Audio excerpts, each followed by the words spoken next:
Hello, what's up guys? Today I will cover basics and techniques that you can use along the way that will allow you to save nearly 100% and essentially live for free. That include how you can have your home free of charge, how you can travel the world spending no money, how to drive a car for free, and every other master trick that will help you to save more money and become a millionaire. Do not forget to smash the like button, and with that said, let us jump straight into the video. I will share every way in Switzerland that will help you to save more money so that you can invest and become richer and richer. Regardless of how much money you make, you need to find and learn different ways of saving money. Try to stretch every franc as far as it can possibly go. Goal for doing so is becoming financially independent, which means you can cover your day-to-day lifestyle without needing you to work, which means you can prioritize things in your life and do what make you happy and cut back everything that does not fit. You can get freedom to do whatever you want, whenever you want, without finances holding you back. When you reach that level, opportunities are limitless. First saving trick is called house hacking. House hacking is when you buy multifamily property with 2, 3 or 4 units. Then you move into one of the units and rent out the other to cover your costs. If it is done right, other units should generate enough money to cover your expenses and you have free place to stay. Typically you need to save 20 to 35% as a down payment to buy a property. But you will get free housing for the rest of your life.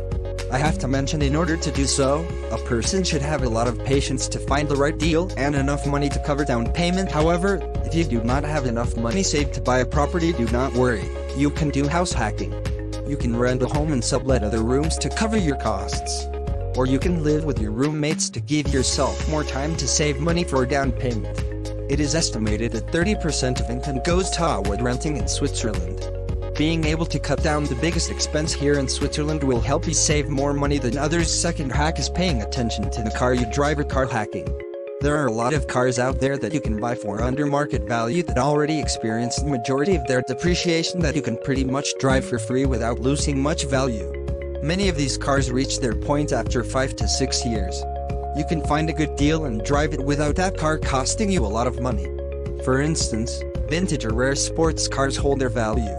So basically, you can buy them for 30 grand, drive it, and after a few years sell it for same amount of money. Those cars are savings accounts. You can put money in them and take the same sum. Third hack is how to travel for free using credit card rewards or travel hacking. Here is how this works. There are some credit cards that offer rewards for traveling. People who understand how the system works can use to their advantage by signing up for the credit card. For example, you can find Swiss Airlines credit card with sign-up bonus of 20,000 miles. For every 2 francs you spend, you get 1.5 miles. That means if you go and put all your normal spending on the card, you can have enough points to get 2 free round plane tickets anywhere in Europe when you redeem it. If you want to do this successfully, first you should never spend money above what you can afford. Always pay off everything in time when it is due, no exceptions. If you cannot do it correctly, then do not do it. Secondly, it is very important not to pay single dime in interest. Doing this could be a good hobby, where you can earn a lot of free travel and get lots of perks and services. Next, we will talk about coffee. We all know that Switzerland is ranked in the top regarding the price of the coffee. It is absurd to spend 5 to 8 francs for coffee at coffee shop when instead you can make it at home for few wraps. Because going and spending money on the coffee does add up. If making coffee at home saves you 15 francs per week, this adds up to 780 francs per year, which can be contributed to your third pillar. Plus you can deduct this money from taxes. Sounds good, right? Then like the video. Besides that, where you can cut decently amount of money is not eating frequently in the restaurant. This might not have such a big of a difference on your finances, but still every bit matters and it does add up. Make your food at home and bring to the work instead of spending 10 to 15 francs on lunch. This does not mean never go to the restaurants, but even when you do go out, you can still find ways to save money without much effort. One way you can do this is to find happy hours in the restaurants, which will often get you 10 to 50% discount if you go a little bit earlier or later. In the end, it is exactly the same food and drinks, exact same experience, except you maybe show up at 5:30 instead of 7. Last hack is to find a free or cheap parking. There is no point to pay 5 to 10 francs for parking when you can park a block away and walk a bit. You get some exercise, plus you save money. It is such an easy way to cut back on your spending.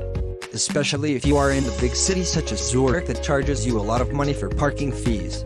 Also, do not forget to track your expenses. In this way you can cut back things that do not bring you a lot of value. If you are tracking your expenses for 2 months, you will be shocked how much money you waste on things that do not bring you value whatsoever. In this way you can save more money that do matter. Maybe some of the things I mentioned here seem like small, with not a lot of an impact on saving money, that just complicate your life and cost you time. But the thing is, if you can bring down biggest expenses first, like housing, transportation, and pay attention to the small day-to-day items, that does add up over time.